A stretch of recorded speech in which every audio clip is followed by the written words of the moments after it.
সংগ্রামী সভাপতি, সংগ্রামী উপস্থাপক, কেন্দ্রীয় নেতৃবৃন্দ, যুব ছাত্র, সকল স্তরের জনতা, আসসালামু আলাইকুম।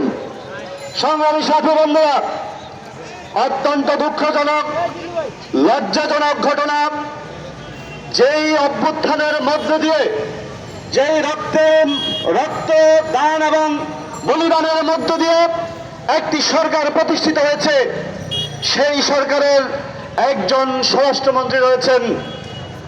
আপনারা অবাক হবেন, জুলাই গণহত্যার সাথে সরাসরি জড়িত র্যাব, পুলিশ, বিজিবির প্রায় 1000+ সদস্যের লিস্টেড সদস্য যারা সরাসরি হত্যাকাণ্ডের সাথে জড়িত ছিল, তার মধ্যে মাত্র 32 জন গ্রেপ্তার করা হয়েছে।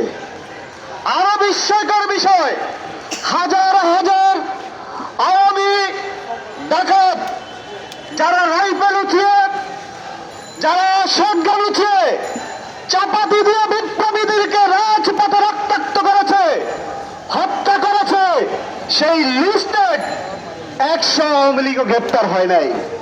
আমি শুধু আজকের এই সমাবেশ থেকে গণ অধিকার পরিষদ, ঢাকা মহানগরের দক্ষিণের সকল নেতৃবৃন্দকে, নেতাকর্মীদেরকে প্রস্তুত হতে বলবো।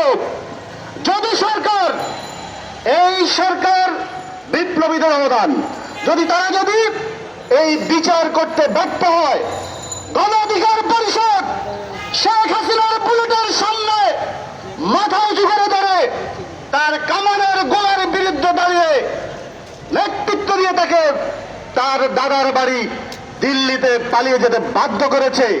আমরা বিশ্বাস করি আমাদের শহীদের প্রতিপুরা রক্তের বদলা নেওয়ার সক্ষমতা গণ অধিকার পরিষদ রাখে। আশা করি আপনারা যেই রক্তের উপরে দাঁড়িয়ে সরকার গঠন করেছেন, আপনারা ৭৫-এর গণহত্যার বিরুদ্ধে কোনো তদন্ত কমিশন গঠন করেন নাই।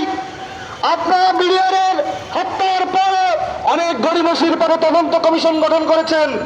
আমরা শুধু রাজনৈতিক নেতৃবৃন্দরা আপনাদেরকে স্মরণ করিয়ে দিব, ধাক্কা দিব, তারপর আপনারা করবেন, আমরা এটা প্রত্যাশা করি না।